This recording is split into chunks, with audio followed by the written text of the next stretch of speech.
todo mundo já ouviu. As 5 vias de Tomás provam Deus.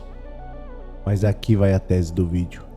Mesmo que você compre o raciocínio, o Deus que sobra no final não é o Deus vivo da Escritura.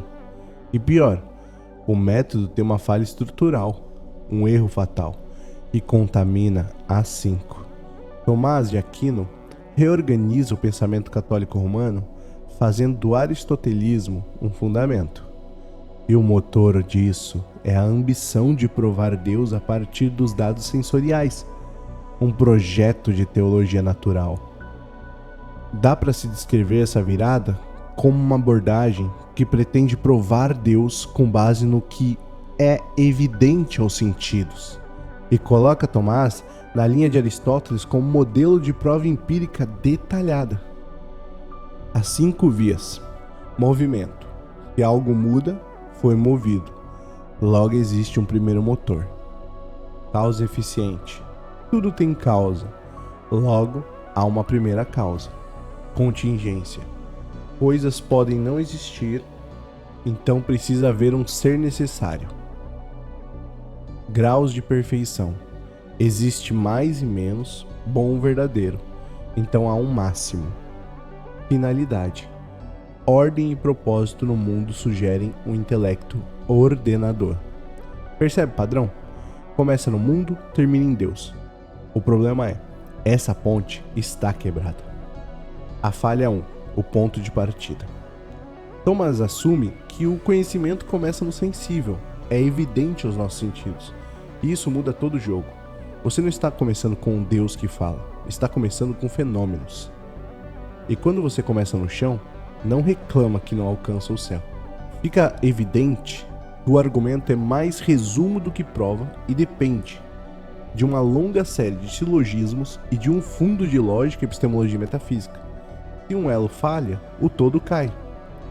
Uma prova que exige que você valide milhões de silogismos para funcionar não é evidente. É um castelo de cartas com cara de catedral. Isso acontece e prova a segunda falha, a cadeia dos 1000 silogismos.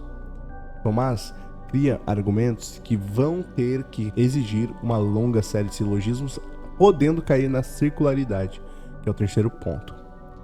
Na primeira via, Tomás rejeita a regressão infinita, dizendo que, se fosse infinita, não haveria primeiro motor. Mas isso é justamente o que ele precisava provar. Clarke chama isso de circularidade.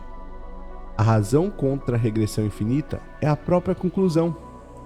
Em Religião, Razão e Revelação, Gordon Clarke reforça: usar isso descartaria um primeiro motor como premissa é usar a conclusão antes do tempo. E lembrando, isso não é argumento, é contrabando. Aqui é a pancada mais técnica, quando a gente chega na falha 4, o equívoco lógico. Tomás sustenta que nenhum termo é predicado univocamente de Deus e do homem.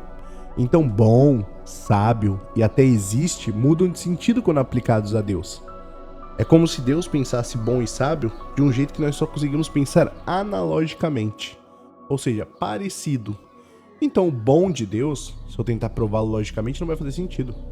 Aqui mais do que nunca eu precisaria de uma revelação estrita de Deus, decretando o que é bom, o que é sábio, porque eu só vou saber analogicamente e não univocamente, ou seja, não a mesma coisa. Por exemplo, Clarke expõe a consequência: se existência significa uma coisa para Deus e algo completamente diferente para o homem, então a conclusão não contém os mesmos conceitos das premissas. Logo, o argumento falha formalmente. Vou dar um exemplo. Numa visão unívoca do conhecimento, eu saberia o que é cachorro e Deus saberia também. Seria qualitativamente igual, porém quantitativamente diferente. Deus estaria vendo naquele momento todos os cachorros. Deus consegue ver tudo no cachorro, enquanto eu estaria olhando pro meu cachorrinho e estaria lembrando do conceito de cachorro. A diferença é que Deus sabe mais que nós. Ele usa o mesmo conhecimento que nós, porque todo o conhecimento está nele, mas ele sabe muito mais que nós. Enquanto eu olho pro meu cachorro e vejo o meu cachorro externo, não vejo órgãos, não vejo nada, né? Não vejo o pouco que ele raciocina aí dentro dos instintos dele. Deus tá vendo tudo isso. Deus tá vendo inclusive o tempo, desde quando esse cachorro não era nada, era um espermatozoide, até a morte desse cachorro, antes de eu ver. Esse é o grande ponto.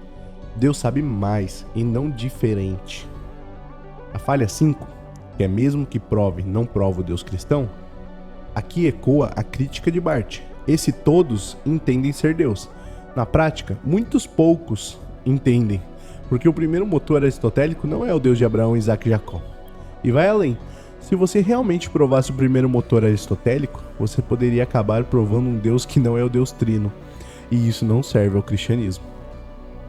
Novamente, Clarke, em Religião, Razão e Revelação, vai dizer: o motor imóvel não tem as qualidades de uma personalidade transcendente. Não há nada sobrenatural nessa causa. E nesse quadro, o Deus bíblico vira supérfluo e de fato impossível. Então vamos aos fatos mesmo. Vamos aplicar as 5 vias uma por uma, sem enrolação. A via 1, movimento. Depende de ato e potência, metafísica pesada inclusive. E ainda por cima cai em circularidade e indefinição. Nota-se que o ato e a potência ficam indefinidos e acabam explicados por uma analogia usando o movimento. E depois movimento é definido por ato e potência. Logo, é um círculo. Além disso, a rejeição do infinito volta à falha 3, da circularidade. A via 2, da causa eficiente. Troca motor por causa, mas o esqueleto é o mesmo. Série, regressão, necessidade de um primeiro. Se a justificativa do não infinito apela ao que quer concluir, repete a falha 3, mesma lógica do primeiro motor, usado cedo demais. A terceira via, contingência, ou necessário. Mesmo salto, do mundo contingente para o mundo necessário. E aí volta a falha 4. O que significa ser, existir, quando aplicado a Deus? Se não é unívoco, o silogismo quebra. Via 4, graus de perfeição. Aqui o problema grita. Você precisa de um máximo como padrão absoluto. Mas de novo, o termo bom, verdadeiro, aplicado a Deus não é unívoco no tomismo, e isso explode a validade lógica. Via 5, finalidade, ou teleológica. Mesmo que você infira inteligência, você ainda não chegou no Deus triuno, Senhor e Redentor. A crítica de Barth permanece. O abismo entre o primeiro princípio e o Deus vivo não é detalhe, é o ponto. E aqui que Schaeffer, um outro autor que eu gosto muito, entra como bisturi. Quando você tenta construir um conhecimento de Deus por uma escada natural, você tende a criar um andar de baixo autônomo, natureza, razão, fatos, e um andar de cima religioso, graça, fé, sentido. Isso pode até parecer equilibrado, mas historicamente vira a porta de entrada para o colapso moderno. O andar de baixo cresce e engole o de cima. A razão vira juiz de Deus. Barth argumenta que você não pode particionar Deus como um princípio e fim de um lado e redentor do outro. O conhecimento de Deus não vem em fatias. E aí o erro fatal de Tomás é simples de dizer e difícil de engolir. Ele tenta chegar ao Deus cristão a partir do que é evidente aos sentidos. E nesse caminho ele cai em dependência absurda de cadeias, circularidade, equívoco lógico por analogia e no fim não alcança o Deus triuno. O cristianismo não precisa de um primeiro princípio neutro. Precisa do Deus que fala, que revela, que julga, que redime. Espero que tenha ficado claro. Lembrando que eu sou o Dark e esse é o Contra a Superfície. Aqui a gente bate em tudo, em todos, até que sobre só aqueles que realmente estão falando a verdade. Até o próximo vídeo.